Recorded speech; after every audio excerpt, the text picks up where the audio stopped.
Hello viewers. Welcome to my channel Telly's Unfold 102. Everyone enjoy the story nicely. Let's get started. Like love, dislike can happen at first sight. And it's just as groundless.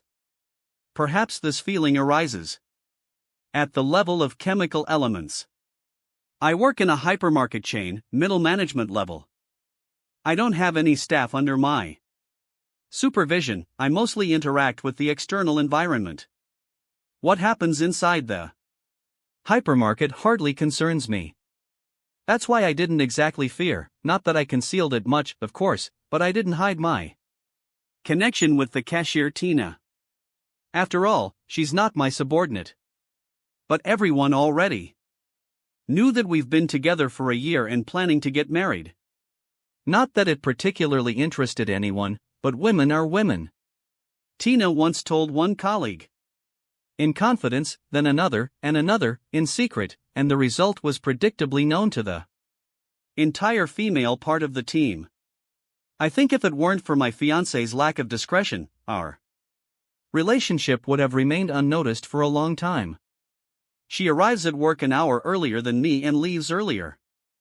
Tina is attractive. Both her face and figure are good. Our relationship has always been good, we never argued, and we practically had sex every night. And then we had Kit that he got a job as a warehouse worker, dealing with loading and unloading, transporting goods to the sales floor. At first glance, an ordinary guy, with a regular face, athletic, taller than me, and much broader in the shoulders. And he was very fond of women.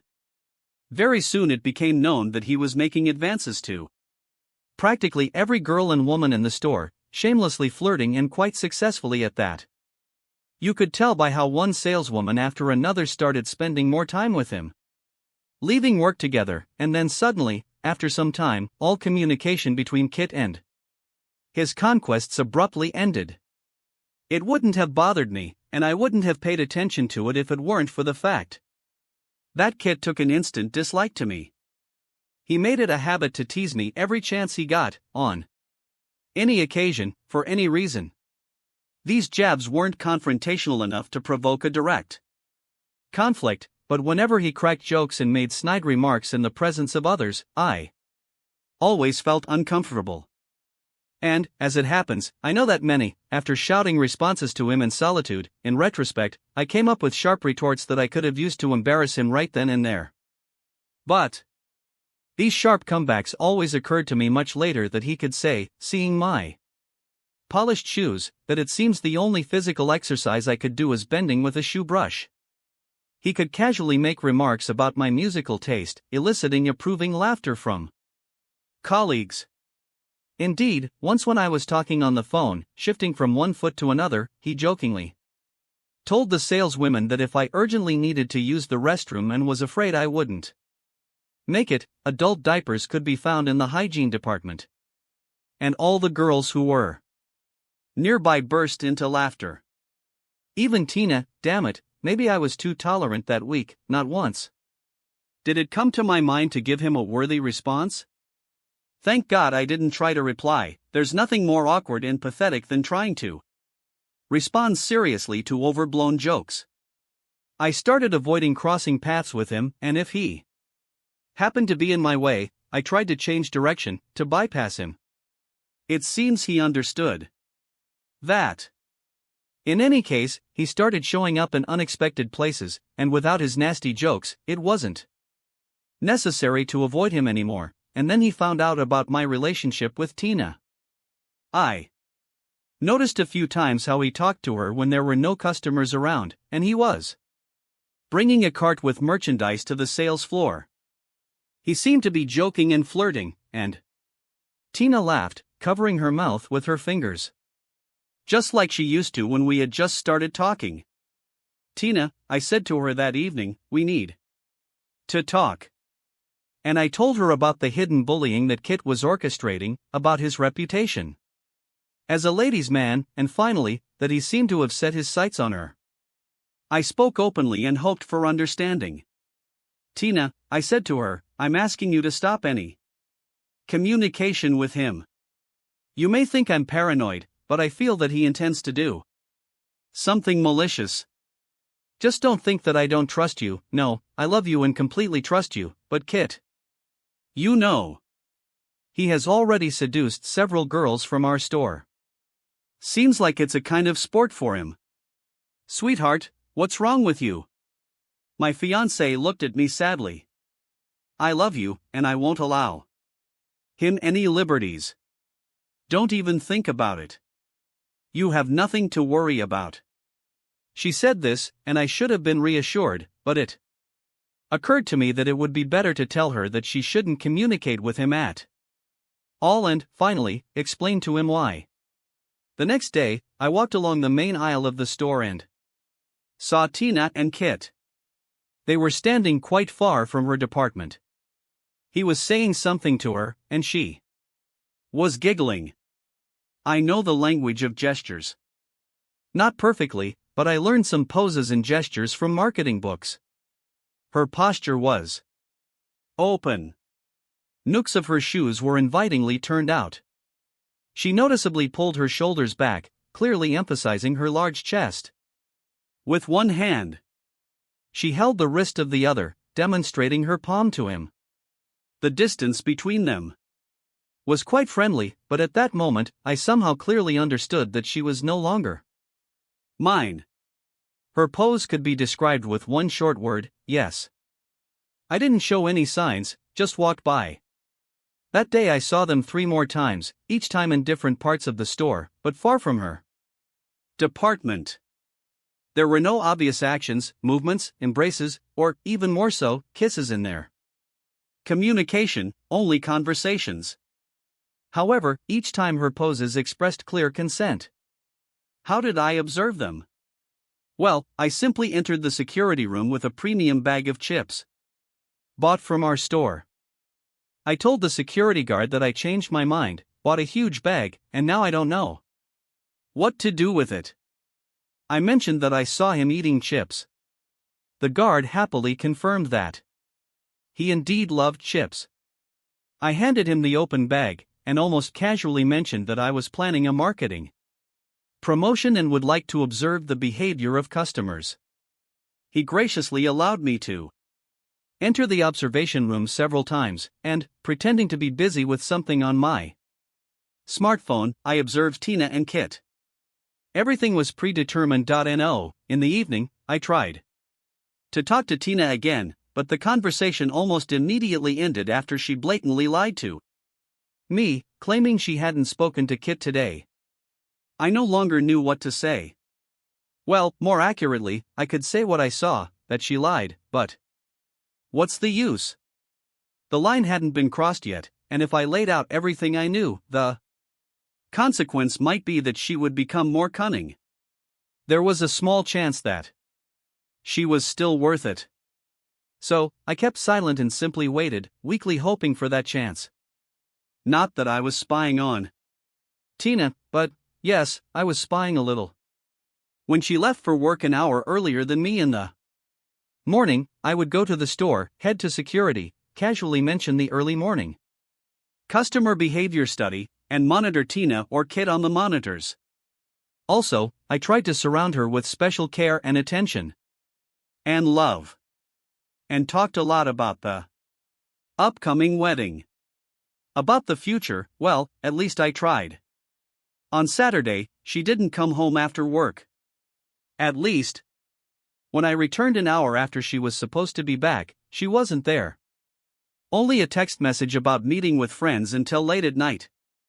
In principle, I understood everything. There was no direct evidence, but for some reason, I immediately understood. And then they appeared, the evidence. Keith had sent them to me as a link to a video in his cloud. I saw how she lowered her head below his waist, giving him intimate attention. Then Keith turned his phone camera, smirked into the lens, and showed me. I was sure that he was recording this action especially for me, the middle finger. Then the camera showed her again.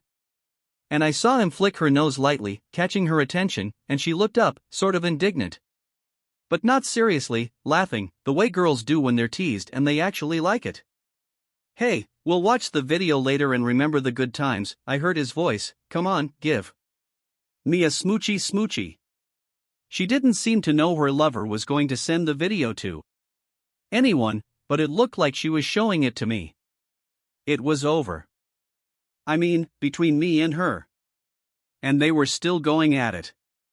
Ashamed to admit, I couldn't tear myself away from the spectacle and watch to the end. Well, I heard his panting voice. Am I better than him? Better, she replied with a laugh. I'll take care of you at work tomorrow. We'll have time before he gets here. It's dangerous at work, she tried to object, but he slapped her lightly on the cheek and said, I'll decide when and where I have sex with you. You're mine now. It was a strange feeling.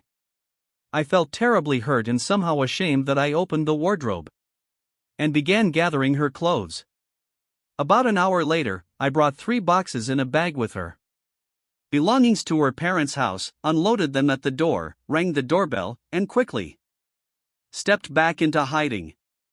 I waited until the door opened, leaving her surprised father to inspect the items, then hurriedly drove away. Upon returning home, I took out the bottle of gin she had given me a few months ago, untouched until now. I was about to uncork it when a funny plan suddenly crossed my mind. After all, tomorrow at work, Kit would probably smirk at me, confident that I wouldn't dare to publicly admit that I had become a cuckold or, even more so, engage in a fight with him. Surely he would boast about his victory to a couple of colleagues, maybe even show them a video. Behind my back, they would gossip and chuckle, both those he presented with evidence and those who enjoyed rumors. What would be left for me? Resign and leave far away. But the plan was already forming in my mind that I turned off my phone, silenced the doorbell, secured the door with a latch, and went to sleep, blocking my ears with makeshift earplugs. So, I didn't hear the knocking on the door when she returned or her cries. I didn't even know how long she struggled to get into the apartment. Later, the neighbors told me that her hysterics at the door lasted for over an hour until she left somewhere. I was no longer concerned about where she spent the night, and in the morning, I arrived at work, leaving my car a block away just in case. With a paper bag in hand, I entered the hall and immediately locked eyes with Kit, predictably expecting my arrival, surrounded by several of his colleagues, loaders, and saleswomen. They all looked at me with curiosity, some with mocking expressions, some with sympathetic ones. But curiosity was evident in everyone's gaze. And I lived up to their expectations. Kit, I expressed joy quite convincingly, or so it seemed to me. Thanks to you. You saved me. This is for you, have a drink, you can even share it with my ex, I grinned widely, pulling out a bottle from the bag. Hey, it's not from our store, I brought it from home. All witnesses. Kit, honestly, I don't know how long I would have hesitated to break up with her. My conscience was bothering me, how could I? She didn't give me a reason. If I tell her now that I'm not interested in her anymore, that she's boring, I'll think of myself as a jerk later. And when I realized you were making a move on her, I was afraid of scaring you away, pretended not to notice, feared that you'd catch on to my intentions and wouldn't want to be the obedient executor of my plan. But you, well done, you handled everything superbly. What? He blinked rapidly. What are you talking about? What plan? Well, you see, I feigned surprise, you really had no idea. Are you really, so clueless? I pretended to search for a less offensive word, that you didn't understand why I didn't try to stop your, affair. Kit, my dear, I've wanted to break up with her for a long time. You understand, right? She's not in my league, as they say. We seem to live together, but I always felt like Michael Jordan playing against a neighborhood team. I wanted to break away, but I didn't want to look like a jerk, not in her eyes, but in the eyes of Those around us, even here, all of you, I gestured towards the crowd of onlookers, would consider me as such. And now I have an excellent reason to break up. I've practically done it already. And you helped me with that. I surveyed the spectators, who were eagerly following the unfolding drama. Did you all hear? I'm breaking up with her because of her betrayal. And no one dares to call me a jerk and a fool. I'm getting rid of her, for a reason. Laughter erupted, and the girls began animatedly discussing what had happened. I noticed that Kit's partner, standing next to him, held his phone in his hand. It had a distinctive themed case, and on the screen was the very video that Kit had sent me yesterday. Oh, by the way, I exclaimed. Did everyone watch the video? Let me see. I took Jack's phone, and the guy mechanically released it from his grip. Now, you have to see this. I felt a strong excitement and a trembling in my hands as I tapped on the icon in the folder. My fingers weren't very cooperative, and I didn't immediately realize that I had selected multiple files, highlighted the Send to All Contacts option in the pop-up menu, and clicked OK. Now, I mumbled, trying to buy time and watching the spinning loading circle. It's ready. Oops, it seems something went wrong, I said. Now it's right, and I pressed play. Poor Kit. In a minute, his triumph turned into a farce. What's more, having done what I did, I suddenly realized that along with the video transforming my fiancée into my ex, other video files had been sent to all of Kit's contacts, and who knows what was in them. I held Kit's phone, showing the video to everyone, and everyone greedily stared at it when suddenly I heard several gasps almost simultaneously. What, did you send the video to all contacts? One of the saleswomen exclaimed in horror, looking at her phone. To everyone, including my husband. Oh, no. Another girl moaned, following her. And mine. 5 girls were screaming hysterically within a minute, showering curses on both Kit and me. Everything became clear.